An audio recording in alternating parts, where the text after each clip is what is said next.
Revenge with Karen. Karen had just highlighted bullet point 7 on slide 42 when the knock came, light, hesitant, the kind of knock that says, I don't want to be the one to tell you this, but corporate picked me. She didn't even look up. Come in, she called, eyes still scanning the projected version of the thank you. The risk disclosures were bloated, which meant Miles had been messing with the numbers again. She made a mental note to ask Jenna in finance, quiet girl, eagle-eyed, allergic to bullshit. The door opened and shut. Footsteps, then silence. She looked up. It was Ryan, new legal hire. Fresh out of NYU, probably still paying off student loans and memorizing the difference between indemnity and impunity. He was holding a tablet. His Adam's apple bobbed like he'd swallowed a golf ball. Ma'am, he said, voice barely above a whisper, you've been terminated. Karen blinked. Terminated? He nodded, throat visibly tightening. She laughed. Ryan, I'm presenting to the board in 20 minutes. Nice try, though. Who put you up to this, Miles? He didn't laugh. Just turned the tablet toward her and tapped the screen. On it was a PDF file. Title, Executive Separation and Buyout Agreement, Karen L. Hale. Signed, dated, time-stamped. 8:07 a.m. She glanced at the wall clock. It was 9:11. Impossible, she murmured. Where did this come from? HR routed it. It's already revoked your badge. No longer on the active roster. The air in the room thickened. She could hear the faint hum of the projector fan, the nervous way Ryan was shifting his weight between both feet like he was preparing to be yelled at or sued. Karen didn't yell. She stared at the screen, then slowly sat back down, folded her hands. That's not my signature. Ryan squinted. It looks like yours. And they said she repeated. Let me guess. Miles and legal? He hesitated, then nodded. She smiled, a small, tight thing. Tell you what, Ryan, walk with me, he blinked. Walk where? To the boardroom. But ma'am, Karen. Karen, I don't think you're allowed, oh honey, she said, rising to her feet. If you think a PDF and a revoked badge are enough to stop me from walking into that room, then you haven't been here long. She picked up her leather portfolio, slid her reading glasses inside, smoothed down her navy blazer like she was brushing off dust from a tombstone. Let's go, she said. I've got a meeting to lead. Ryan followed, still clutching the tablet like it was radioactive. As they walked, Karen's heels clicked against the tile with the confidence of someone who'd built this company when most of the execs were still in braces. And inside, beneath the calm, beneath the practiced poise, something coiled awake. Not fear, not even anger. Recognition. This wasn't a mistake. This was a move, and she'd seen this opening before. Just not from this side of the board. By the way, before we keep going, if this story has you hooked already, go ahead and hit that subscribe button and tap like. It tells the team these stories matter. And trust me, what's coming next? You will want to hear how this ends. When they reached the elevator, Ryan swiped his badge. Nothing. Oh, he said, guess they already killed my guest access too. Karen reached into her bag, pulled out a brass key, and opened the stairwell. They climbed in silence. She didn't pant, didn't sweat. Just counted the steps and the floors and the fireproof lies they thought would hold. 5th floor, strategy suite, boardroom straight ahead. Voices murmuring inside, laughter, coffee cups clinking. The calm before whatever this was. Karen reached for the door handle. Ryan swallowed hard. Karen, if that really is your signature, she paused, looked back at him. I suppose we'll find out who I am without a badge, and pushed open the door. The door opened mid-laugh. 7 board members, 1 polished glass table, a PowerPoint glowing on the wall with her title still on the first slide, Director of Strategic Operations Karen Hale. Her chair, the one at the end, was still empty. Until it wasn't. Conversations dropped like coins down a sewer. Coffee cups hovered midair. Even the CEO, Miles, former intern who once asked if CapX was a Marvel character, froze mid-sip, the handle of his stupid monogrammed mug trembling like it sensed the storm before the thunder. Karen stepped in like she owned the oxygen.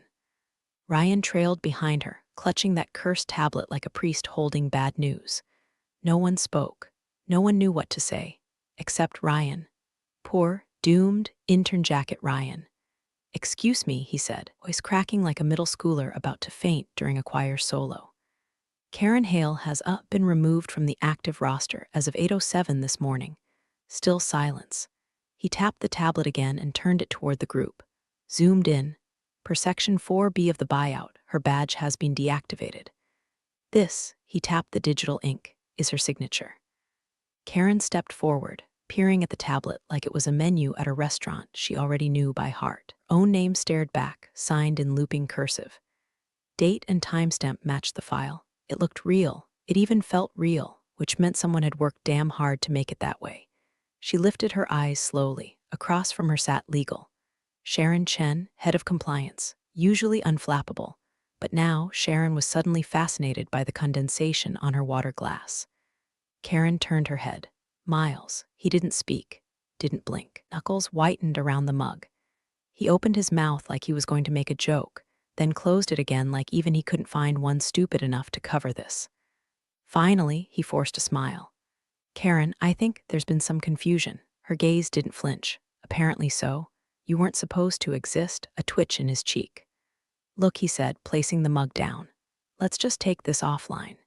It's probably a clerical. She raised a hand, sharp and deliberate, like a judge calling for silence in a courtroom. I'd like to begin, she said, her voice cutting through the tension like a scalpel through wet paper. Calm, deadly calm, Ryan blinked. Ma'am, Karen, you're not on the roster. It says you've already accepted the severance package. Then I suppose I'm doing this pro bono, she replied. Sharon finally looked up, but only to whisper something to the woman beside her. One of the board members coughed. Another leaned forward, eyes flitting between Miles and Karen like they were watching a live-action lawsuit about to unfold. Karen didn't move to sit. She didn't need to. Instead, she placed her portfolio gently on the table, unclipped it, and pulled out a printed copy of the agenda. Slide 1, Quarterly Forecast Deviations presented by Karen Hale. She set it on the table and looked at Miles. I assume we're still interested in truth this quarter, she asked. He opened his mouth and shut it again. His eyes darted toward legal like a child looking for a parent to bail him out. Sharon's lips tightened but didn't move. She wouldn't touch this with a 10-foot NDA. I'd like to proceed, Karen said again, voice still calm, still deadly. Unless, of course, there's a reason why the man who used to beg me to review his slide decks would prefer I leave. Miles flinched like she'd slapped him. A slow, creeping sense of dread began to ripple through the room. Not for what had happened, most still didn't understand it, but for what hadn't, for what she wasn't saying. For the hurricane she had folded neatly into that leather portfolio like a goddamn napkin. What they didn't know, what they couldn't know, is that Karen wasn't there to fight. She was there to bury someone, and the shovel was already in her hand. 3 weeks earlier, Karen had been sitting in that same glass-walled boardroom, sipping lukewarm conference room coffee and nodding through yet another mind-numbing discussion about Q2 synergies when she noticed the first crack. It wasn't dramatic. No ominous music, no whispered conspiracy behind her back. Just a calendar invite. She didn't get one. It was a budget planning session, standard fare. But the invite went out to everyone on the executive chain. Except her. He only noticed because Jenna from finance leaned over during their one-on-one and asked, You moving your slot to Friday or just skipping it? Karen blinked. What slot? Jenna frowned, the budget sync. Miles said he was reshuffling things. Karen smiled, nodded, played it off. Must have missed the memo. She hadn't. There was no memo, no invite, no reschedule, just silence. That was clue 1. Clue 2 arrived via the clumsiest intern in Langford's short but chaotic digital history. Cody, a junior analyst with a caffeine addiction and a habit of forwarding things before double-checking the recipient field. He meant to send the new departmental org chart to Sharon in legal. Instead, he sent it to K. Hale, not S. Chen. Karen opened the PDF on a Sunday afternoon while organizing her tax receipts. She was halfway through sorting mileage deductions when the file loaded. Her name wasn't there. Not a demotion, not a title change. She was just gone. Her entire position, Director of Strategic Operations, had been absorbed into a vague hybrid department labeled Planning and Efficiency, which, coincidentally, was now being led by Miles' new golden boy, Bryce, a man whose only achievement to date was once using the phrase synergistic disruption without choking on his own ego. Karen didn't panic. She didn't text Miles, didn't rage quit or book a therapy session or call HR with a high-pitched voice. Instead, she brewed a fresh pot of black coffee, sat at her dining room table, opened a legal pad, and started writing names. There was a page for assets, a page for liabilities, a page for allies still in the building, a page for ghosts. It was on that last page she wrote one name in all caps, Trillium Holdings LLC, buried deep in her memory like a forgotten password. The name pulsed like a warning light. Trillium had been her old real estate umbrella from over a decade ago, used to hold commercial investments during the 2008 collapse. She'd never fully shut it down, just paid the minimums, kept it dormant. Most execs had a 401k. Karen had a company skeleton in a closet no one remembered existed. She picked up her phone, scrolled past family, friends, and ex-colleagues until she found the contact. Ellis, Dare Tax and Entity MGMT. A voice picked up before the second ring. Karen, Jesus, thought you died or got married. Neither, I need Trillium reactivated, fully, quietly. A pause, still got the EIN.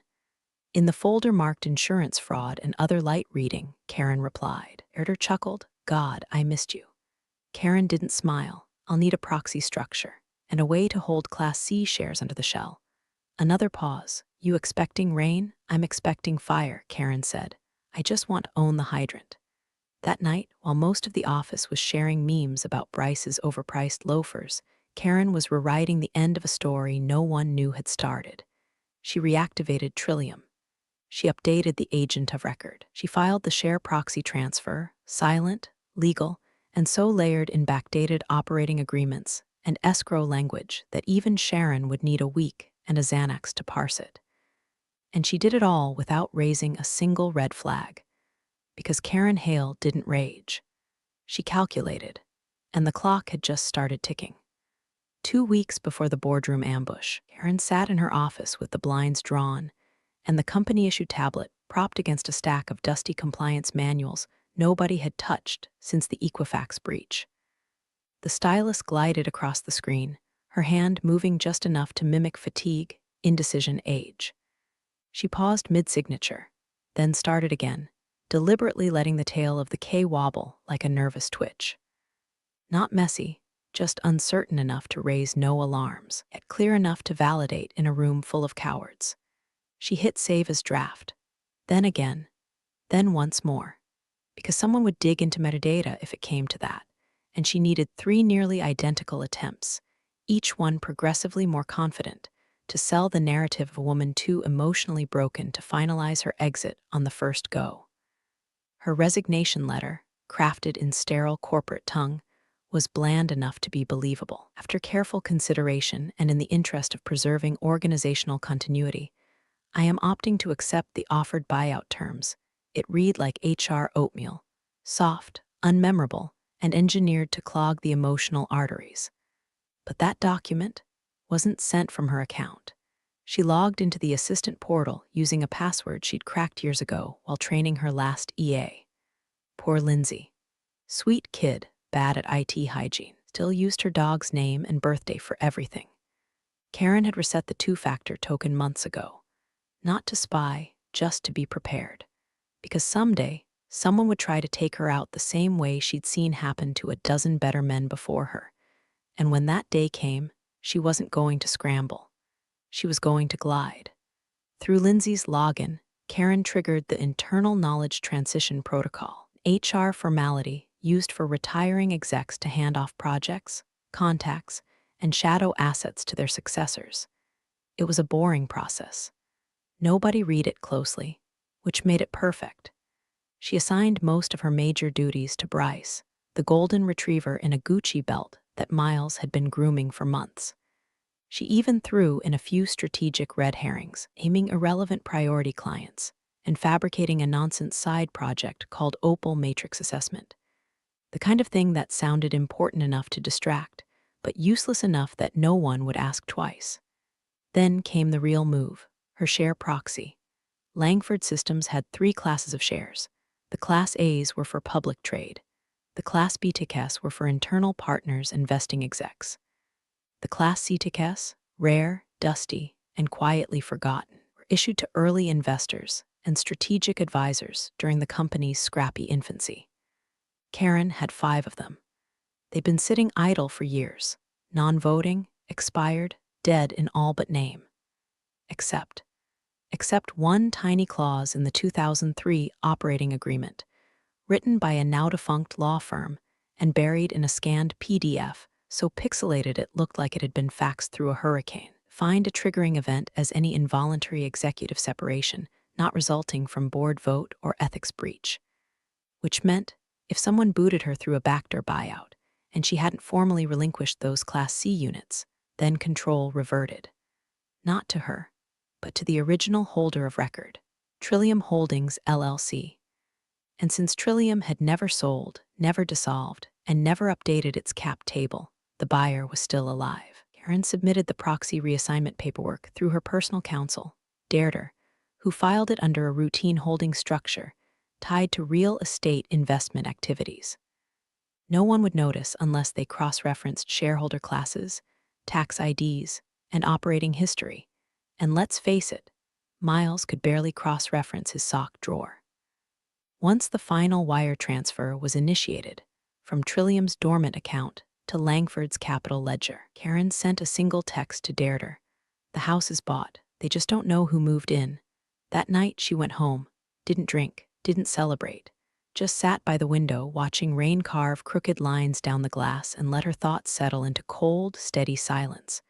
Because this wasn't about revenge. This was about architecture. She wasn't burning the building. She was pulling out the foundation, brick by forged brick, waiting for gravity to do what it always did. Collapse. The boardroom had gone from awkward to radioactive in less than 5 minutes. Miles was sweating through his dress shirt, the kind with a collar so stiff it looked like it came pre-starched from a midlife crisis catalog. He kept glancing toward legal like a man hoping a lifeguard might notice him drowning while clutching an anchor.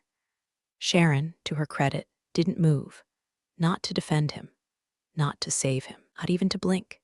Karen stood with the serenity of a woman watching someone else's dog crap on her enemy's lawn. You can't just, Miles finally blurted, voice pitching too high. You don't have standing. Karen tilted her head. Oh, this is absurd. You don't even work here anymore. She smiled without warmth. Then I assume you've read the full buyout agreement. That shut him up. One of the newer board members, a man whose cufflinks cost more than Karen's car, looked up from the printed packet in front of him. We're all a bit unclear, Miss Hale. Perhaps some context. Karen nodded, of course. Ryan, would you please scroll to section 6.3? Ryan, still standing near the back like he was trying to phase through the wall, fumbled the tablet and nearly dropped it. Yes, ma'am, yes, Karen. He tapped and scrolled. The room watched in brittle silence. Only the projector hummed, casting the agenda's title across the wall like prophecy. Ryan cleared his throat. Section 6.3, Reversion of Strategic Authority and Proxy Voting Rights. He looked up. It says, upon execution of the buyout agreement, all strategic authority and associated board proxy privileges shall revert to the original holder of record for Class C equity units, unless expressly reassigned prior to termination. Karen clasped her hands behind her back, letting the words marinate. Cufflink man narrowed his eyes. And who exactly holds the Class C units? Karen's voice was level. They were originally issued to Trillium Holdings, LLC. The entity was reactivated 3 weeks ago and retains full ownership. Another board member, the youngest by at least 15 years, leaned forward. And you're affiliated with that entity? Karen smiled like a guillotine. Trillium Holdings, LLC. A silence dropped so hard it cracked the air. Even the building seemed to hesitate. Miles finally spoke again, his voice pinched. This is legal gymnastics. This is fraud. Karen raised a brow. Fraud would require deceit. The documents are publicly filed. Share transfer logged with the Delaware Secretary of State. EIN traceable. Proxy authorization notarized and delivered. You can verify every page. Sharon shifted in her seat, pulled a folder from beneath her chair, and began leafing through it like a woman aging in real time. Karen turned toward the rest of the board. When the buyout was executed, you triggered that clause yourselves. My employment status became irrelevant. The company's own structure, written under your predecessors, assigned all voting authority back to the equity holder of those Class C shares. And since no reassignment was made, she continued. Trillium assumed control of my voting proxy, strategic permissions, and she paused for effect, the board's seat itself. Miles looked like someone had just whispered the date of his death. But we had unanimous consent, he sputtered. From people who didn't read what they were consenting to, Karen said, turning toward the projector. Slide 2, please. The next slide bloomed onto the screen. Title: Trigger Clauses, a Review of Oversight in Corporate Governance. In other words, you idiots handed me the keys, thinking I was walking out the door. Cufflink man stared at the screen, then at Karen. You orchestrated this. Karen met his gaze. I defended myself with the tools you gave me. Miles half rose from his chair. You manipulated the system. No, she replied coolly. I understood it. The board shifted. Quiet murmurs. Phones buzzed under the table, texts to assistants, legal teams, PR firms. The beginning of damage control. But it was too late. They hadn't just failed to fire her. They'd accidentally crowned her. And now the woman they tried to erase was standing in their boardroom, legally backed, meticulously prepared, and holding every card they didn't even know they'd dealt. Karen stepped forward slowly and turned over the next page of her portfolio. Shall we proceed? She asked. Nobody said no. 8 days before Miles tried to delete her existence with a PDF and a smug shrug, Karen sat alone in her kitchen with a bottle of $12 Malbec and the original incorporation papers for Trillium Holdings spread out across the table like sacred scripture. The file folders were cracked at the spine. Paper clips rusted at the corners. There were coffee rings on half the operating agreements. It all smelled like paper and memory and quiet vengeance. She had kept it all in an old fireproof safe in her garage, tucked behind Christmas decorations and expired warranties. Trillium Holdings LLC had been born in 2007, back when Karen dabbled in commercial real estate investments during the pre-crash boom. It was clean, quiet, structurally sound. She used it to hold property titles and tax-sheltered assets with 1 or 2 silent partners. Eventually, those ventures dried up. The market collapsed, partners retired, and the properties were sold. Karen never dissolved the entity. She kept paying the annual fee, kept the mailing address active, renewed the agent of record every year like a ritual, just in case. Because when you've sat through enough reorgs, enough board bloodbaths, enough smiling CFOs with dull knives behind their backs, you start to understand. The way to survive isn't to climb the ladder. It's to build your own. And wait for theirs to rot. She ran her fingers along the embossed seal of the original share certificate. The Class C units weren't flashy. They weren't listed anywhere digital. They were issued as a favor. Karen had been instrumental in brokering a partnership back in the company's early days, and Trillium had held equity as a strategic anchor. Everyone forgot about it.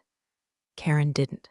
She opened her laptop, accessed her registered agent dashboard, and began the quiet resurrection. First, she filed the reactivation notice with the Delaware Division of Corporations. Standard LLC revival with continuity of structure. No flags, no alerts. Second, she amended the operating agreement to include specific proxy rights tied to any voting authority associated with legacy Class C shares. It was, legally, just clarifying old language.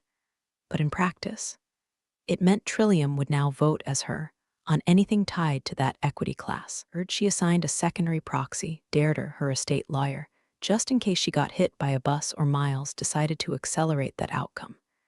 And finally, she filed a UCC financing statement declaring Trillium's interest in non-diluted strategic shares and residual equity control under the Langford Systems Charter. Dry language, deadly implication. The paperwork went out that night. Certified mail, electronic backup, encrypted upload. It was done. Morning, Trillium Holdings LLC was no longer a tax season ghost. It was a legally reconstituted stakeholder with teeth. Karen sipped her coffee the next day while scrolling through Slack messages from colleagues who still thought she was on the chopping block. One even sent her a job opening at a competitor. Just in case things get weird, the message read. Karen typed back, appreciate it. I think weird might be putting it mildly. She didn't bother to explain. Let them keep underestimating her. Let them think she was drifting into semi-retirement, planning yoga retreats and gardening blogs. Let Miles practice his victory speech in the mirror while adjusting his cufflinks like he hadn't sold his soul for a corner office. Because as of 10:41 a.m. that morning, when the final proxy registration was confirmed, Trillium Holdings didn't just own her 5 legacy shares, controlled 51% of the voting rights triggered by her exit. The buyout wasn't a removal, it was a reset. And the moment they filed it, thinking they'd shoved her out the door with a gold watch and a pat on the back, they'd handed her the entire damn boardroom. And now, while they scrambled to decode what she'd just done, she was already 2 steps deeper. Because Karen didn't play games. She designed the rules. Karen tapped her remote, and the projector flickered to life again, returning to the title screen that had been patiently waiting. Quarterly Strategic Alignment presented by Karen L. Hale. The cursor blinked on the edge of slide 1 like it, too, was holding its breath. No one moved.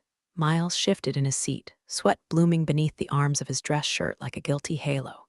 "This meeting isn't valid," he said, voice brittle.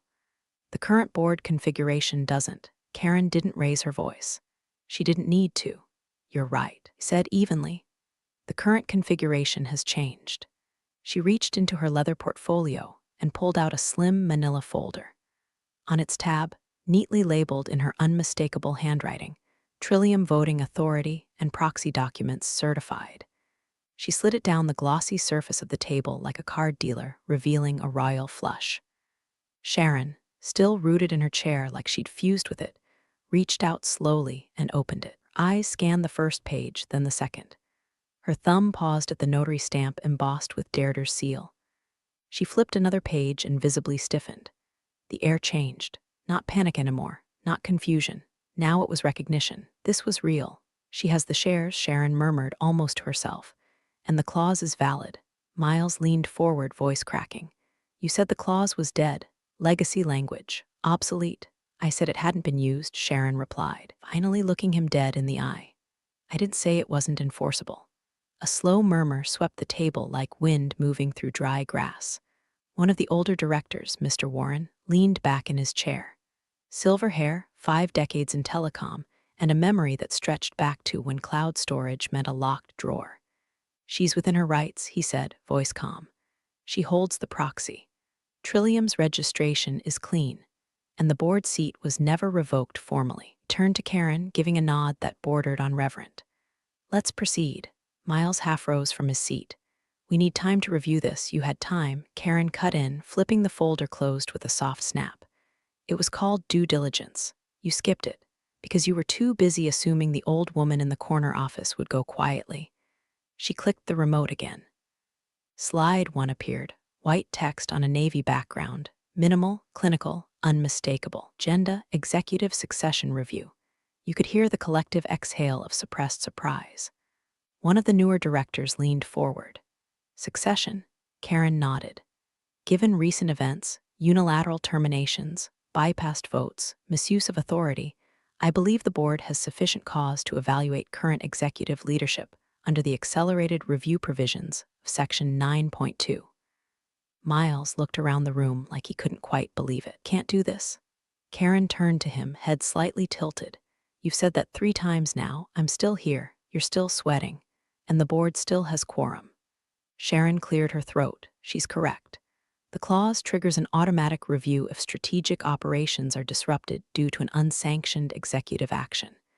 Cufflink man straightened in his chair. "And the termination of a board member via unsigned authority would qualify." Sharon didn't look up from the documents. "Yes, it would." Miles turned to Warren. "You've known me for years, and I've also known Karen," Warren replied. "She trained half this table. Hell, you were her intern. Let's not pretend she hasn't kept this place upright for 2 decades. Karen's face didn't change. No smile, no smugness, just precision. She turned toward the wall screen and tapped the remote again. Slide 2 loaded. Risk implications. Strategic oversight failures fit graphs. Charts. Highlighted bullet point labeled unauthorized budget modifications. "I'm not here for revenge," Karen said, looking at the room. "I'm here because someone needs to make sure the next 6 months don't destroy what the last 22 built."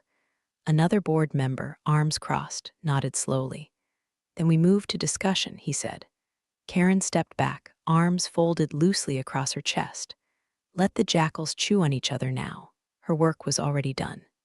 And Miles looked like a man just realizing he'd been evicted from a house he tried to bulldoze, without checking the deed. The turn had begun. Miles cracked. It started with a tremor in his voice, a slip in the polished cadence he'd practiced since LinkedIn started selling ambition in PowerPoint form. Then came the stammering. Then the volume. "This is sabotage," he snapped, slamming his palm on the table with the flair of a man who'd watched Succession too many times and learned all the wrong lessons. "She planned this. This is a hostile power grab." Karen didn't even blink. "You signed the buyout, Miles." He froze, hand still pressed to the table like he thought pressing harder might stop time. "You tricked us." "I didn't trick anyone," she cut in, her voice like dry ice, cold and hissing under the surface. "I accepted the terms. You drafted them, insisted legal rush it through. You refused independent counsel." Sharon, still thumbing through the folder, didn't look up. "He did." "Excuse me?" Miles whipped toward her. "You told legal to fast-track all terminations," she said, flipping to a printed email chain. "Your exact words, 'I don't want the old guard slowing us down.' Clean sweep.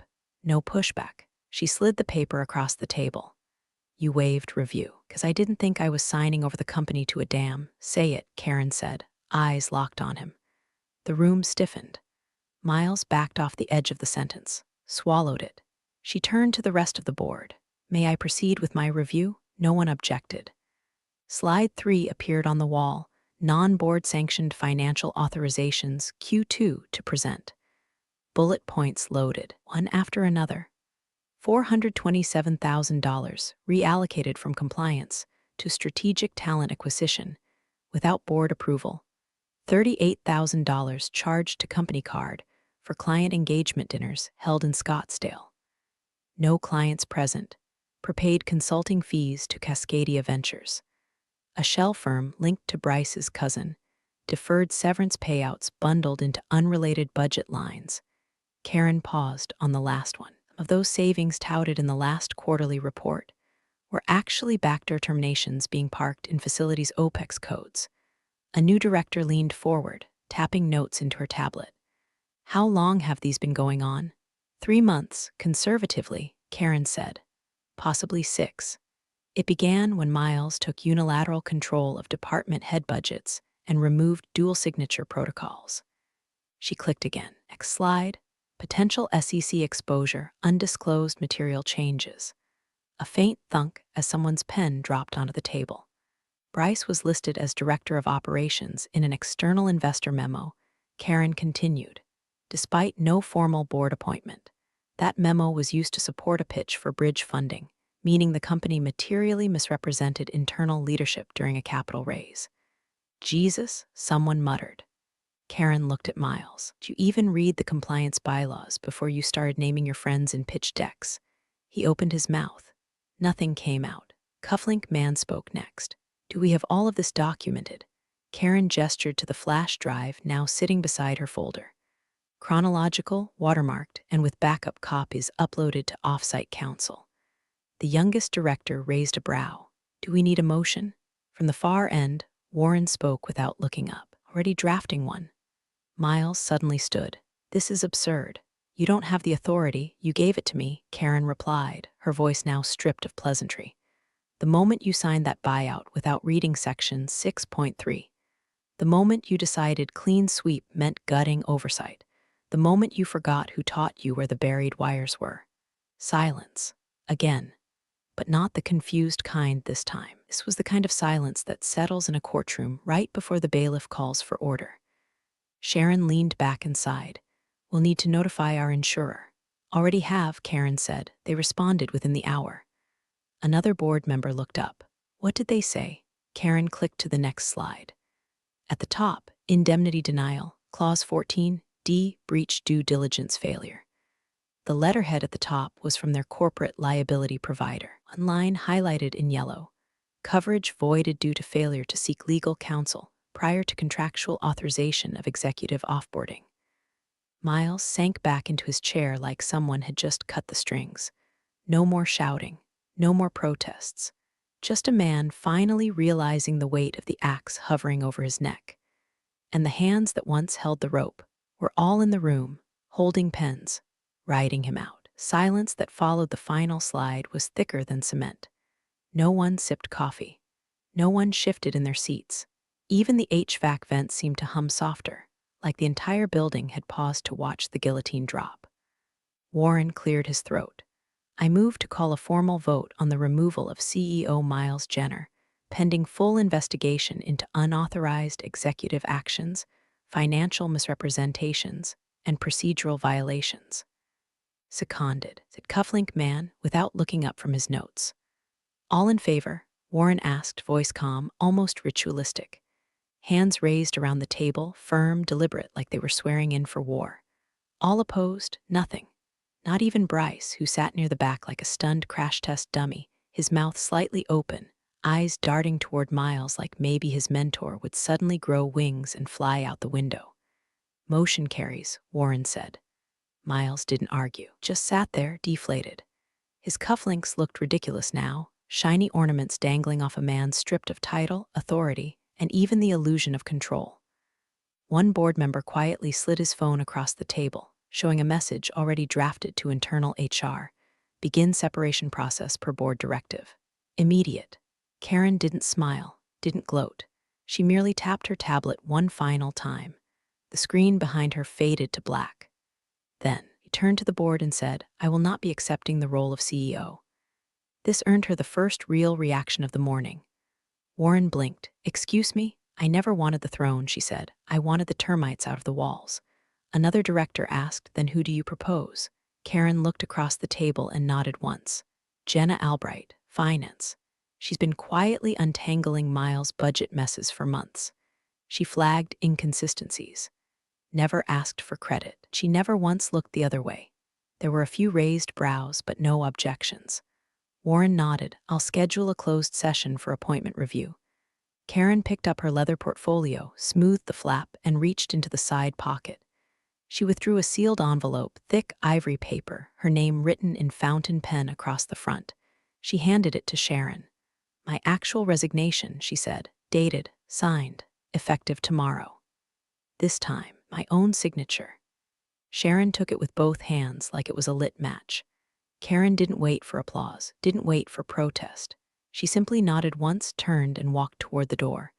The room exploded behind her, phones dialing, voices rising, assistants summoned, legal asked to stay behind.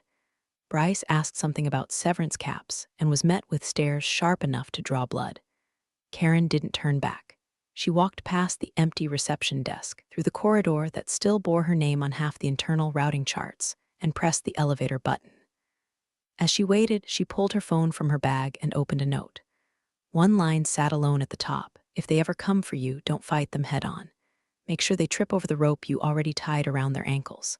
The elevator dinged. She stepped in. Doors closed. Down she went, calm, silent, unchanged. They tried to erase her. Instead, she'd rewritten the ending. And when the elevator doors finally opened on the lobby floor, Karen Hale didn't just walk out. She left them in pieces, trying to reassemble a game they thought they'd already won.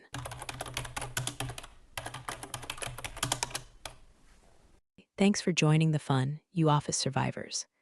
Subscribe for more switch-flicking drama. Let's make your former coworkers sweat.